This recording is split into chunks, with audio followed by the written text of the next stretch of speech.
আসসালামু আলাইকুম। Tutorial mechanical এক্সপেরিমেন্টের পক্ষ থেকে আপনাদের স্বাগত। তো বন্ধুরা, আজকে অনেক দিন পর নতুন আরেকটা ভিডিও নিয়ে আপনাদের সামনে হাজির হলাম। তো আজকে যে বোর্ডটা নিয়ে কাজ করবো এটা হচ্ছে প্লেন মেশিন 8000A জ্যোতি। প্লেন মেশিন 8000A, এর মধ্যে ইউরোড 14 আসে। তো ইউরোড 14 মূলত কই থেকে আসে এটা আজকে কাজ করবো এবং আপনাদের দেখাবো। ইউরোড 14 আসে প্রথমত কিন্তু মোটর রিলেটেড, মোটর সমস্যার কারণে আসে।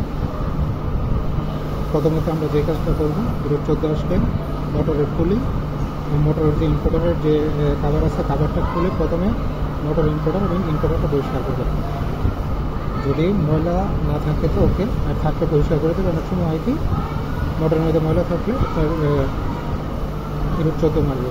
আর যদি মোটর ইনভার্টার এবং ডিস্কের মধ্যে ময়লা নেই তারপরে 14 আসে, তখন এটা আসে বোর্ড থেকে। আর বোর্ড থেকে কোন সাইড থেকে এবং কোন পাশ থেকে আসে জাস্ট এটা আপনাকে দেখাবো। তো ইউরোড 14 জন্য মূলত আমরা এই কাজটা করবো। এই যে এখানে দেখেন কিছু আইসি আছে, কিছু কাপলার, এখানে একটা আইসি বড় আইসি, এখানে একটা ছোটো আইসি, কিছু কাপলার, আর এখানে একটা আইসি আছে। আইসিটার মান হচ্ছে আপনার